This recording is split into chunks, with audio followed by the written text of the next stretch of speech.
ಒಂದು ನೂತನ ಕಟ್ಟಡ ಉದ್ಘಾಟನೆಯಾಗಿ ನಿಜವಾಗ್ಲೂ ನಮ್ಮೆಲ್ಲರಿಗೂ ಕೂಡ ಬಹಳಷ್ಟು ಸಂತೋಷ ಆಗಿದೆ. ಯಾಕಂತಂದ್ರೆ ಬೆಳಗಾವಿ ರಾಜ್ಯದ 2ನೇ ರಾಜಧಾನಿ ಅಂತ ನಾವು ಬಹಳ ಹೆಮ್ಮೆಯಿಂದ ಹೇಳ್ತಾ ಇರ್ತೀವಿ.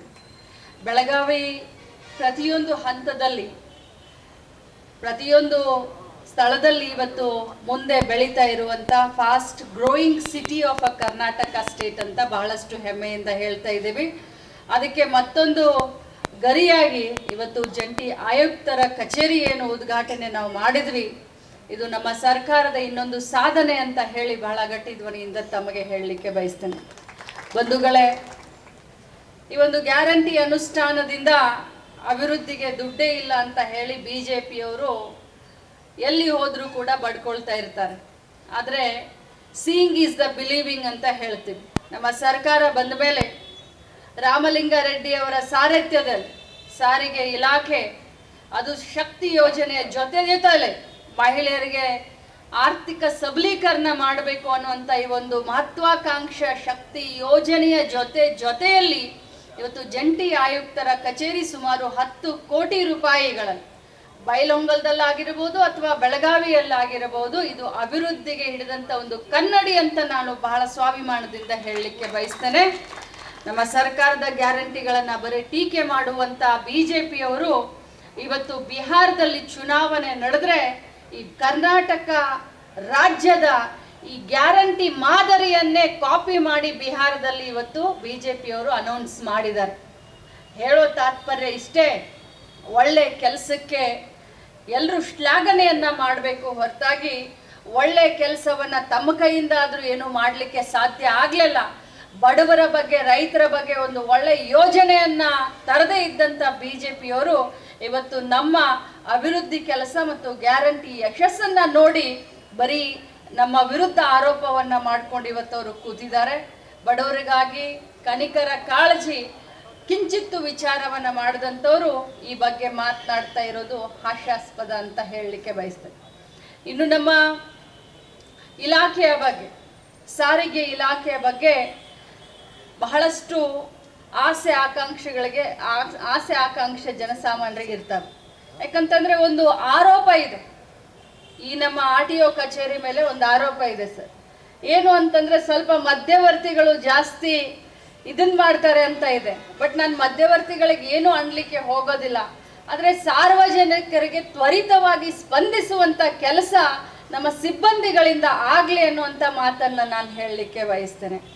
ಅದು ಲೈಸೆನ್ಸ್ ಕೊಡೋದಾಗಿರಬಹುದು, ಲೈಸೆನ್ಸನ್ನು ನವೀಕರಣ ಮಾಡಿರೋದಾಗಿರಬಹುದು, ಅಥವಾ ಗಾಡಿಯ ಯಾವುದೇ ಒಂದು ಕೆಲಸ ಆಗಿರಬಹುದು. ಯಾಕಂತಂದರೆ ಬೆಳಗಾವಿ ಜಿಲ್ಲೆ ಬಹಳಷ್ಟು ದೊಡ್ಡ ಜಿಲ್ಲೆ ಆಗಿರೋದ್ರಿಂದ ಎಲ್ಲ 15-14 ತಾಲೂಕಿನಿಂದ ಜನ ಇಲ್ಲಿ ಬರೋದ್ರಿಂದ ಅವ್ರಿಗೆ ತ್ವರಿತಗತಿಯಿಂದ ಅವರ ಕೆಲಸ ಆಗಬೇಕು, ಅವ್ರಿಗೆ ಸ್ಪಂದಿಸುವಂಥ ಕೆಲಸ ಸಿಬ್ಬಂದಿ ವರ್ಗದವ್ರು ತಾವೆಲ್ಲರೂ ಮಾಡ್ರಿ ಅಂತ ಹೇಳೋದ್ರ ಮುಖಾಂತರ ರಾಮಲಿಂಗಾರೆಡ್ಡಿ ಸಾಹೇಬ್ರಿಗೆ ನಾನು ಅಭಿನಂದನೆಯನ್ನು ಸಲ್ಲಿಸ್ತೀನಿ. ಬಹಳಷ್ಟು ಮುತ್ಸದ್ದಿ ರಾಜಕಾರಣ, ರಾಜ್ಯ ಕಂಡಂಥ ಅಪರೂಪದ ರಾಜಕಾರಣಿಗಳಲ್ಲಿ ರಾಮಲಿಂಗಾರೆಡ್ಡಿಯವರು ಕೂಡ ಒಂದು. ಅವರು ಸಾರಿಗೆ ಇಲಾಖೆಯ ಜವಾಬ್ದಾರಿಯನ್ನು ತೆಗೆದುಕೊಂಡ ದಿನದಿಂದ ಇಲ್ಲಿಯವರೆಗೆ ಅತ್ಯುನ್ನತವಾದಂಥ ಕಾರ್ಯವನ್ನು ಅವರು ಶ್ಲಾಘನೆ ಮಾಡುವಂಥ ಕೆಲಸವನ್ನು ಅವರು ಮಾಡಿದ್ದಾರೆ. ಅನೇಕ ಹೊಸ ಬಸ್ಗಳನ್ನು ನಮ್ಮ ಬೆಳಗಾವಿ ಜಿಲ್ಲೆಗೆ ಕೊಟ್ಟಿದ್ದಾರೆ. ಆದರೆ ಸರ್, ನಮ್ಮ ಜಿಲ್ಲೆ ಬಹಳಷ್ಟು ದೊಡ್ಡ ಜಿಲ್ಲೆ. ಬೆಂಗಳೂರನ್ನ ಬಿಟ್ಟರೆ ಬೆಳಗಾವಿನೇ ರಾಜ್ಯದಲ್ಲಿ ಅತಿ ದೊಡ್ಡ ಜಿಲ್ಲೆ ಆಗಿರೋದ್ರಿಂದ ನಮಗೆ ಬಸ್ಗಳು ಬಹಳಷ್ಟು ಬೇಕು. ಯಾಕಂದರೆ ಪ್ರತಿ ವರ್ಷ ಬಸ್ಗಳನ್ನು ನಾವು ಗುಜರಿಗೆ ಹಾಕ್ತೀವಿ, ಹಳೆ ಬಸ್ಗಳನ್ನು ನಾವು ಗುಜರಿಗೆ ಹಾಕ್ತೀವಿ. ಅದೇ ರೀತಿ ಹೊಸ ಬಸ್ಗಳು ಕೂಡ ನಮಗೆ ಬೇಕಾಗುತ್ತೆ. ಸೊ ತಮ್ಮಿಂದ ನಮಗೆ ಬೇಕಾಗಿರೋದು ಒಂದೇ, ಆದಷ್ಟು ಜಾಸ್ತಿ ಬೆಂಗಳೂರನ್ನ ಬಿಟ್ಟರೆ, ಯಾಕಂದರೆ ಬೆಂಗಳೂರು ತಮ್ಮ ಒಂದು ಇದು ಕಾರ್ಯಕ್ಷೇತ್ರ ಇರಬಹುದು. ಆದರೆ ಬೆಳಗಾವಿ ಕೂಡ ಸುವರ್ಣಸೌಧನೂ ಆಗಿದೆ, 2ನೇ ರಾಜಧಾನಿ ಅನ್ನುವಂಥ ಒಂದು ಬಿರುದನ್ನು ಕೂಡ ಪಡೆದಿದೆ. ಬೆಂಗಳೂರು ನಂತರ ಬೆಳಗಾವಿಗೆ ತಾವು ವಿಶೇಷವಾದಂಥ ಕಾಳಜಿಯನ್ನು ಮಾಡ್ತಾ ಇದ್ದೀರಾ, ಇನ್ನೂ ಜಾಸ್ತಿ ಮಾಡಿ ಅಂತ ಹೇಳಿ ನಾನು ತಮಗೆ ವಿನಂತಿಯನ್ನು ಮಾಡ್ತೀನಿ. ಅದರ ಜೊತೆಯಲ್ಲಿ ಬಂದಂಥ ಎಲ್ಲ ಸಾರ್ವಜನಿಕರಿಗೆ ಇಷ್ಟೇ ಹೇಳಲಿಕ್ಕೆ ಬಯಸ್ತೇನೆ, ಈ ಕಚೇರಿಯನ್ನು ಸಿಬ್ಬಂದಿಗಳ ಜೊತೆಗೆ ಸಾರ್ವಜನಿಕರಿಗೆ ಅನುಕೂಲ ಆಗಲಿ ಅಂತ ಹೇಳಿ ನಾವು ಮಾಡಿರೋದು. ತ್ವರಿತ ಗತಿಯಲ್ಲಿ ಕೆಲಸಗಳು ಆಗಲಿ ಅಂತ ಹೇಳಿ ಯಾಕಂತಂದ್ರೆ ಇತ್ತೀಚಿನ ಬೆಳೀತಾ ಇರುವಂಥ ಯುಗದಲ್ಲಿ ಆನ್ಲೈನ್ ಮುಖಾಂತರನೇ ಬಹಳಷ್ಟು ಕೆಲಸ ಕಾರ್ಯಗಳಾಗ್ತವೆ. ಸಿಬ್ಬಂದಿಗಳಿಗೆ ಕೂತ್ಕೊಳ್ಳಿಕ್ಕಾಗಿರ್ಬೋದು, ಸಾರ್ವಜನಿಕರಿಗೆ ಬಂದು ಕೂತ್ಕೊಳ್ಳಿಕ್ಕೆ, ತಮ್ಮ ಕೆಲಸ ತಮ್ಮ ಕಷ್ಟಗಳನ್ನು ಹಂಚ್ಕೊಳ್ಳಿಕ್ಕೆ ಒಂದು ಸುಸಜ್ಜಿತವಾದಂಥ ಒಂದು ಬಿಲ್ಡಿಂಗನ್ನು ಕಟ್ಟಿ ಇವತ್ತು ನಾವು ಲೋಕಾರ್ಪಣೆ ಮಾಡಿದ್ದೀವಿ.